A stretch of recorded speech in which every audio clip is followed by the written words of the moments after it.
Vətəndaş cəmiyyətinə dəstək adı altında dövlət büdcəsindən milyonlarla manat vəsaitin silindiyi əsas ünvanlardan biri olan Milli QHT Forumu ətrafındakı qaranlıq pərdə nəhayət ki, tamamilə aralandı və bu qurumun əsl təyinatı bütün çılpaqlığı ilə ortaya çıxdı. İllərdir bu qurumun fəaliyyəti, xərclədiyi milyonlar və gördüyü işlər cəmiyyətdə ciddi siyasi, qeyri-siyasi şübhələr doğururdu. Lakin bəzən əlimizdə dəmir faktlar olmayanda sərt iddialar səsləndirməkdən də çəkinirik. Amma indi vəziyyət kökündən dəyişib. Çünki QHT nümayəndələrinin məruz qaldığı məcburi tapşırıqlar və açıq şantajlar sistemin bütün gizlinlərini ifşa edir.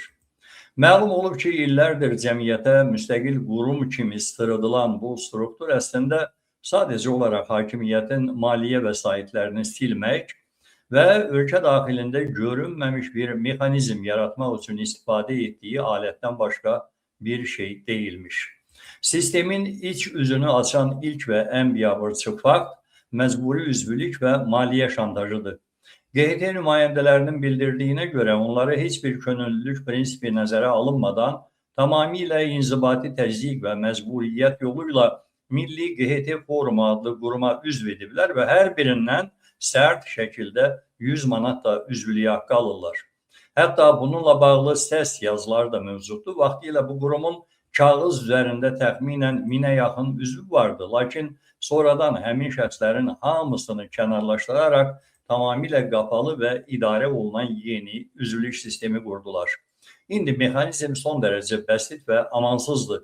Kim 100 manatını verib bu strukturun vəsiqəsini alırsa, o QHT agentliyindən qrant ala bilir, verməyənlərin isə qapısı dərhal və birdəfəlik bağlanır. Yəni, vətəndaş cəmiyyəti institutlarına dövlət tərəfindən ayrılan yardımlar belə bir qurum vasitəsilə açıq-aşkar şantaj alətinə çevrilib və hər şey dar çərçivədə tam nəzarət altında saxlanılır. Əldə etdiyimiz daha biabırçı və ciddi faktlar sadəcə pul yığımı və qrant şantajı ilə məhdudlaşmır. Məsələnin arxasında daha ağır siyasi manipulyasiyalar dayanır. Belə ki, Milli QHT Forumuna Bakının mərkəzində yerləşən World Business Center'da nəhəng bir ofis verilib.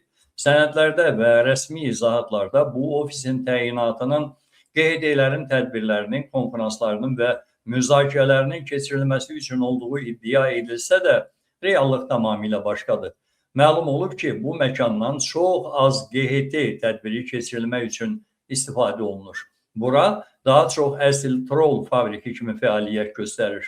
Həmin ofisdə xüsusi qrafik və cədvəl əsasında QHT nümayəndələri dəvət olunur. Onlar kompüter arxasında əyləşərək gündəlik olaraq xaricdəki müstəqil blogerlərin YouTube kanallarına, həmçinin digər sosial şəbəkə hesablarına qaralama kampaniyaları aparır, sifarişli və təhqiramiz şərhlər yazırlar. Bütün bu prosesin ipləri isə birbaşa prezident administrasiyasından şəxsən Hikmət Hacıyevin nəzarətindən idarə olunur. Məhz Milli QHT Forumu da Hikmət Hacıyevin şəxsən maliyyə ayırdığı, xüsusi diqqətdə saxladığı və kurasiya etdiyi strukturlardan biridir. İzləyicilərimizdə haqlı olaraq şübhə yarana bilər ki, bəlkə biz bu ittihamları heç bir əsas və sübut olmadan səsləndiririk. Ona görə də indi ortaya dəmir faktları birbaşa sübut olan foto və ekran görüntülərini qoyuram. Həmin fotolardan açıq şəkildə görünür ki, Milli QHT Forumunun sədri Ramil İskəndərli QHT nümayəndələrinə birbaşa tapşırıqlar verir, onları müəyyən istiqamətlərə yönləndirir. Məsələn, tapşırıqlardan biri İlham Əliyevin ötən il ABŞ-da imzaladığı üç tərəfli saziş barədə mütləq şəkildə müsbət şərhlərin yazılması, İlham Əliyevin ABŞ prezidenti ilə olan fotolarının kütləvi şəkildə tirajlanmasıdır. Növbəti gün isə İlham Əliyevin Naxçıvana səfəri ilə bağlı internet məkanında tərif dolu paylaşımlar etmək tapşırılır. Diqqət etirsəniz, hər iki tapşırıqda yazılan şərhlərin və edilən paylaşımların mütləq şəkildə screenshot edilərək hesabat kimi onlara göndərilməsi də tələb olunur. Bax, əsl biabırçılıq və sistemin mexanizmi də məhz burada üzə çıxır. Çünki ortada ciddi bir hesabatlıq zənciri mövcuddur. Milli QHT Forumu yığdığı skrinşotları və hesabatları Hikmət Hacıyevə təqdim edir. Hikmət Hacıyev isə yuxarıya şəxsən İlham Əliyevə məruzə edərək bildirir ki, baxın, mənim kurasiyamda olan bütün media və QHT sektoru sizin həyata keçirdiyiniz hər bir addımı qeyd şərtsiz təqdir edir, xalq da, cəmiyyət də sizə alqış edir. Biz nümunə olaraq sizə 2 misal göstərdik, lakin bu cür süni və məcburi tapşırıqlar həftə ərzində ən azı 3-4 dəfə təkrarlanır.